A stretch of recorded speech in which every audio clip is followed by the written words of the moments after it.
saben y han visto los anuncios, y seguramente alguno de ustedes ya los adquirió y a lo mejor alguno ya los leyó, estamos presentando 2 libros de Adriana que pertenecen a la editorial Coligüe y que pertenecen y son parte de la biblioteca de Adriana Puiggrós, lo cual es un hecho intelectual y cultural muy merecido y muy interesante de ver en su totalidad y de ver en su integración. Los 2 libros son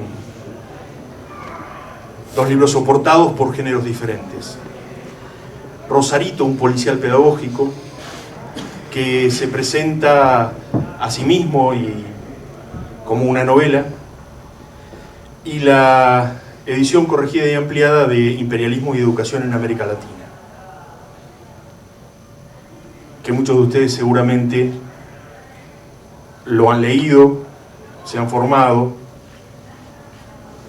pero que, adelanto, no se trata del mismo libro a pesar de ser el mismo. Pero empiezo con Rosarito para dejarle un tiempo, porque después Cintia va a retomar el análisis de Rosarito, un policial pedagógico. Empiezo con Rosarito, que cumple con todos los preceptos de lo que es una novela. Adriana, cuando lo presenta, la introduce, la anticipa, nos advierte que no nos busquemos en sus letras, como todo escritor que dice no se busquen en esta novela. Tampoco que la busquemos a ella como autora en esta novela. Pero claro, no lo logra, y creo yo, ni lo quiere lograr. Toda escritura, al fin, al menos eso entiendo, es profundamente autobiográfica.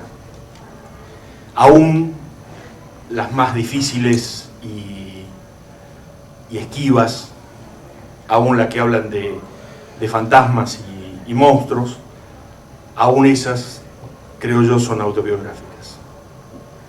Y después dice algo con el cual voy a polemizar, o voy a tratar de polemizar, y lo voy a retomar al final, pero dice que todo lo que vamos a leer en la novela Rosarito, un policial pedagógico, no es real. Como si la realidad fuera algo afuera de nosotros, como si la realidad fuera algo fuera de la escritura, algo que sucede sin que nosotros intervengamos, algo que si está escrito o soportado por papel no es real. Pero voy a tratar de polemizar con ella luego. Es interesante la dedicatoria, se lo dedica a Diana Schneiderman, en memoria. Una dirigente de la Asociación Psicoanalítica de Buenos Aires y especializada en psicoanálisis vincular, lo cual es todo un dato, toda una clave de lectura para Rosarito, un policial pedagógico.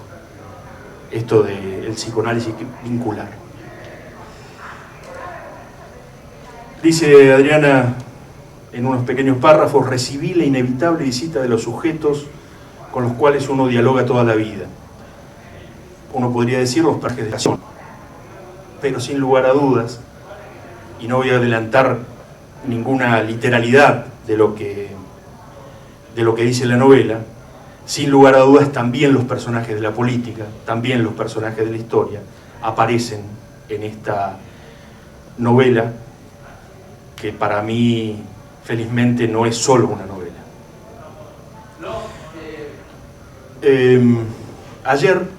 Ayer nomás, y no es Morris, ayer nomás mi hijo Camilo me contaba que tenía un problema. Él estudia cine. Me contaba que tenía un problema porque el personaje del guión que están trabajando para un práctico de guión no se desarrollaba, no alcanzaba a desarrollarse en su historia.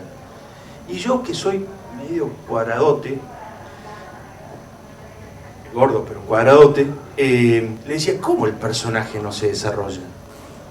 ¿Cómo el personaje está fuera de vos? Si vos sos el que lo tiene que crear.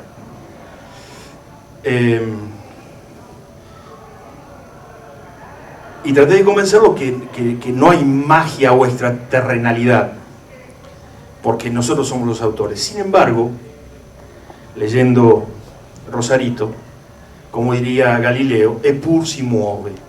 La verdad es que hay algo que pasa con los personajes más allá de las intenciones de los autores. Cuando compré la novela, la primera que lo leyó fue mi esposa, Lili. Y hoy charlando, antes de esta presentación, me decía qué difícil le había sido encontrar a la Adriana que ella conoce, la pedagoga, con quien ha participado de su formación, en esta novelista. Y sin tener yo las claves, pero tratando de entenderlo, le digo, lo que pasa es que Adriana es, a esta altura puede parecer, a esta altura del siglo y a esta altura de la historia, puede parecernos que un intelectual integral es algo raro o algo que no existe. Sin embargo, Adriana, a través de su obra, uno puede encontrar y ver que no es solo aquella que alguno ha leído en algún texto formativo pedagógico, en algún ensayo, no es solo la gestora de un proceso de gobierno de la educación hace unos años, no es solo la decana más joven de la historia de la Facultad de Filosofía y Letras de la UBA, no es solo la militante, es todo eso. Es todavía uno de los símbolos de aquellos intelectuales integrales, de aquellos intelectuales orgánicos, para los cuales los géneros y los soportes son solo oportunidades. Y desde ahí, cuando necesitan escribir, escriben, más allá de que eso efectivamente esté contenido por un género o haya que respetar esas reglas.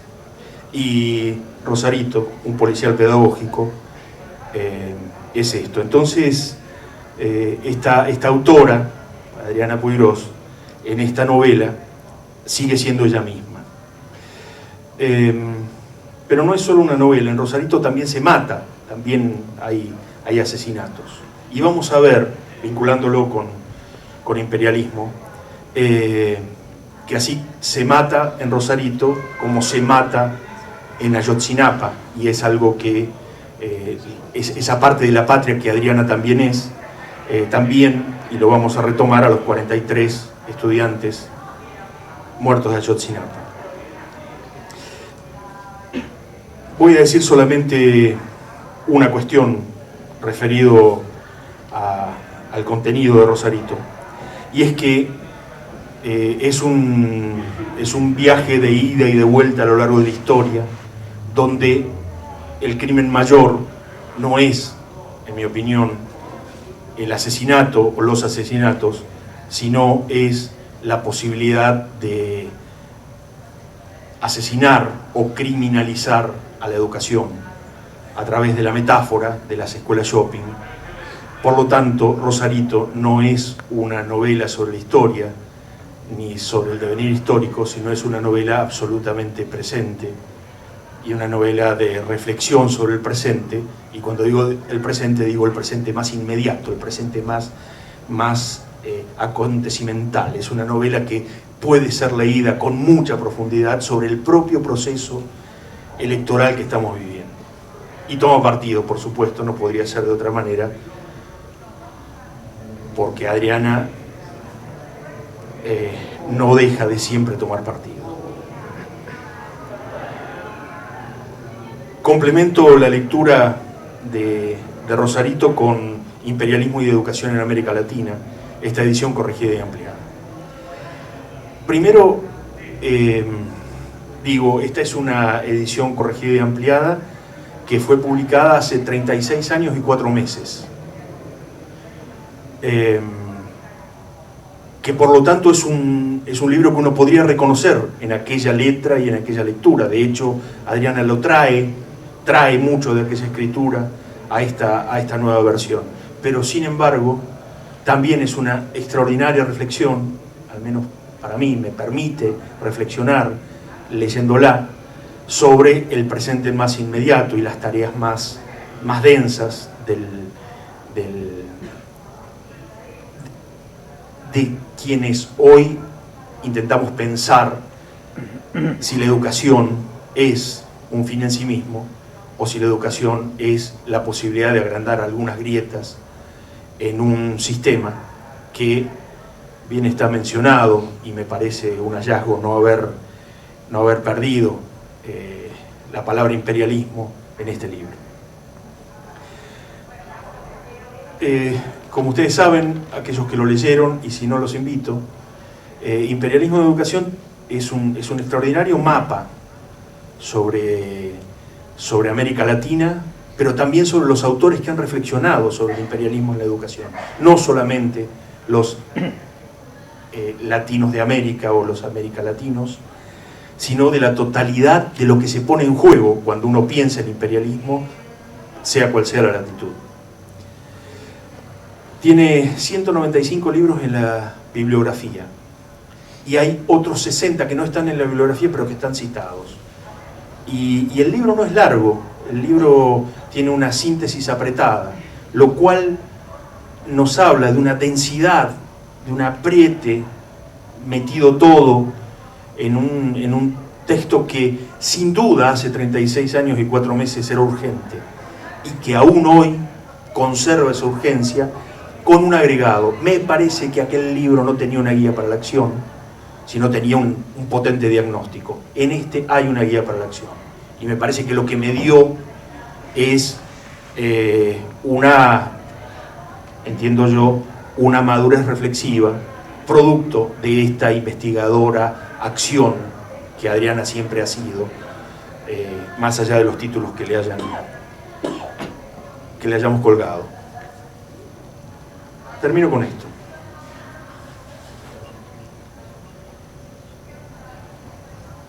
Hay un libro de Martín Cohen, muy reciente, que se llama El País de la Guerra, de una pequeña editorial.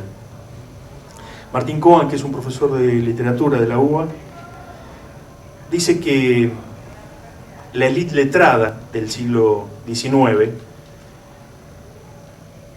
armó un relato para demostrar o para intentar imponer que en el origen de la nación estuvo la guerra. Y a partir de ahí hace todo un análisis, se centra en Mitre, diciendo, miren, cuando Mitre narra, toma dos mitos que hoy parecería una blasfemia decir que son mitos, pero toma dos mitos y los pone a nivel de héroes de la patria. Toma Belgrano y toma San Martín, y los constituye a partir de esa concepción de que la guerra es el origen de la patria.